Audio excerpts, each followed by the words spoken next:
You're listening to My Quebec City, 50 Plus Edition.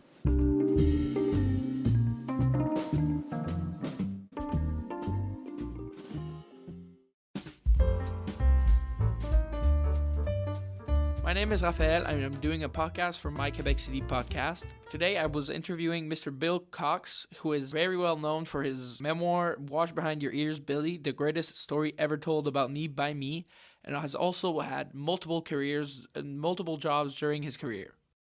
So, Bill, if you want to start by just introducing yourself.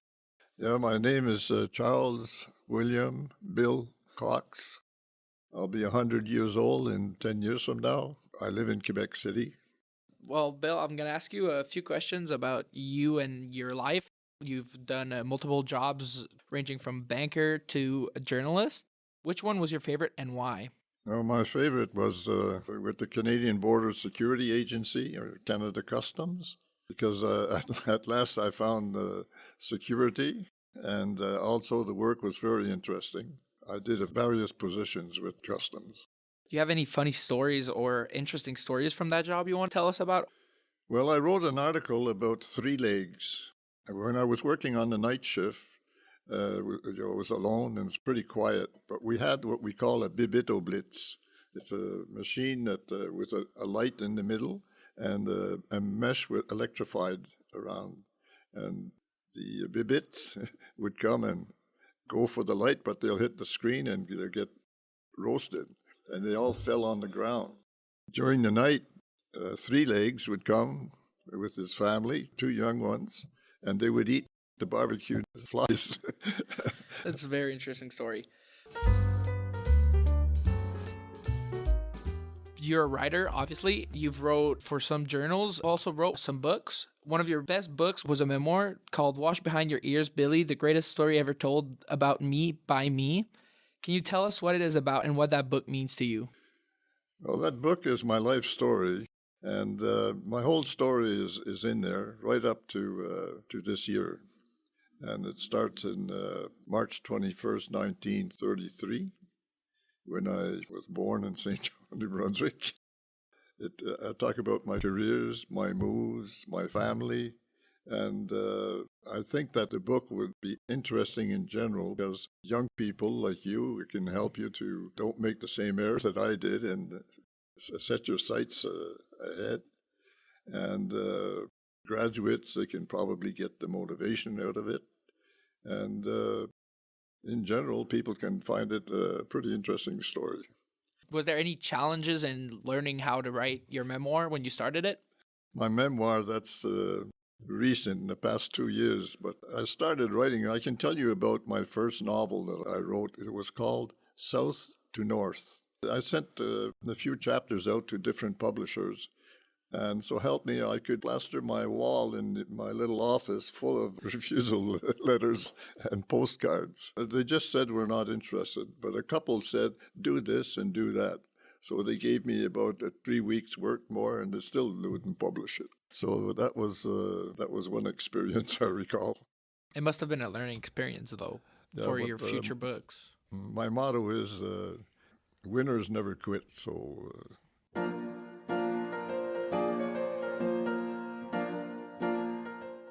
Which job do you think you've learned the most? It has to be writing. I'm at the Quebec Chronicle Telegraph, and they gave me a great chance, in journalism. I had the occasion as a journalist to do all kinds of things. I covered the visit of the Governor General, the naming of the Jacques Cartier statue, and dedication of the Gilmore Hill that was repaired. The Pee-wees, I covered the Pee-wees. It's got to be the writing. It's got to be the journalism. What place have you traveled to that you were like, you've learned a lot, like you didn't know about this place and you didn't know, it wasn't on your bucket list, but you're happy you went there because it marked you as a person, changed you? Hawaii, I think.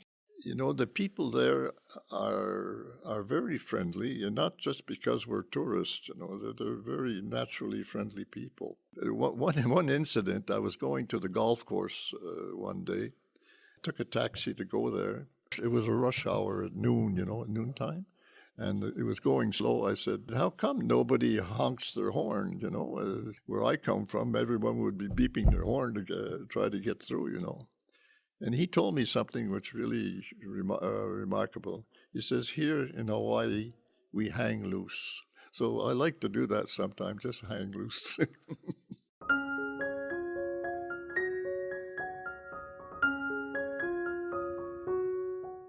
What experience changed you if it wasn't traveling? What really changed me? I lost a brother and a sister.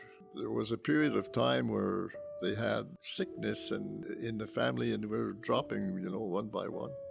Influenced me quite a bit, losing these people. At my age now, when I look at photo albums, you know, I see a lot of people in there, and I see a lot of dead people. That's one of the hazards of growing too old, because not everybody reaches the same age, you know.